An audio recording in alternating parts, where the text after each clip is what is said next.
Tirtaan Jolotundo memiliki 6 inskripsi atau tulisan.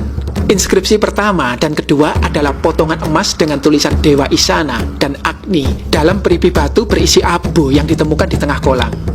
Tulisan ketiga terukir di dinding utama, yakni Gempeng.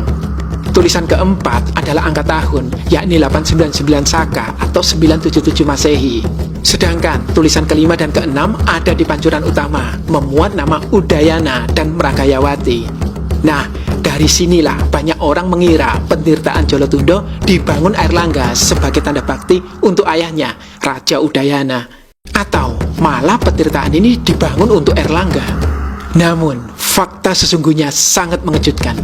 Yuk, kita kenakan topi detektif dan mulai menyelidik makna di balik tulisan-tulisan kuno itu. Di pintu masuk pentirtaan Jolotundo, Anda akan disambut plang besar berbunyi Tirto Wening Prabu Airlangga, artinya air jernih Prabu Airlangga. Jelas, masyarakat meyakini bahwa pentirtaan ini berkaitan dengan Raja Airlangga.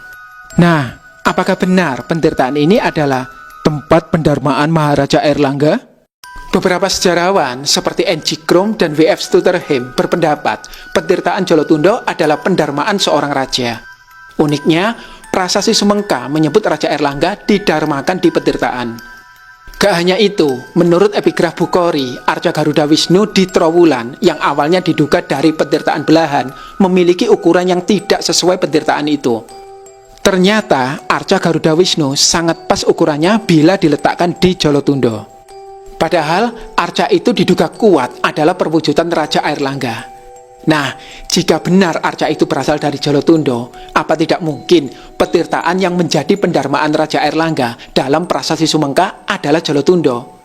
Arkeolog Ismail Lutfi dengan tegas membantah bahwa semua itu hanya dugaan.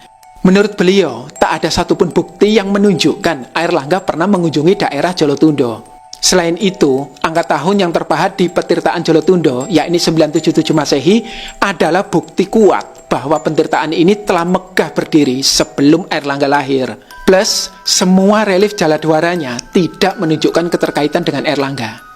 Nah, jika bukan Airlangga, lalu siapa tokoh di balik pentirtaan ini? Lokasi bertapa Raja Udayana dari Bali. Dugaan selanjutnya berasal dari J.L. Munz yang menganggap pentirtaan Jolotundo adalah pendarmaan Raja Udayana karena ada tulisan Udayana di pancuran utamanya. Pendapat ini dibantah Bernard Kempers karena Raja Udayana masih memerintah di Bali hingga tahun 1022 Masehi, 45 tahun setelah pentirtaan Jolotundo berdiri. Nah, arkeolog Bosch punya pandangan berbeda, bahwa pentirtaan Jolotundo mungkin dibangun oleh Udayana saat dia berusia sekitar 14 tahun, tapi bukan untuk pendarmaan, melainkan sarana pemujaan leluhur. Peneliti Indonesia mengembangkan dugaan ini lebih jauh. Misalnya, arkeolog Sukartiningsih yang berpendapat pentirtaan Jolotundo adalah tempat Raja Udayana bersemedi untuk menghimpun kekuatan sebelum merebut kembali Bali. Masih ingat nggak cerita saya di depan tadi? Diduga kata gempeng di dinding Jolotundo yang artinya hancur atau lebur adalah gambaran Bali yang mengalami pralaya dan menyebabkan Udayana kabur ke Jawa Timur.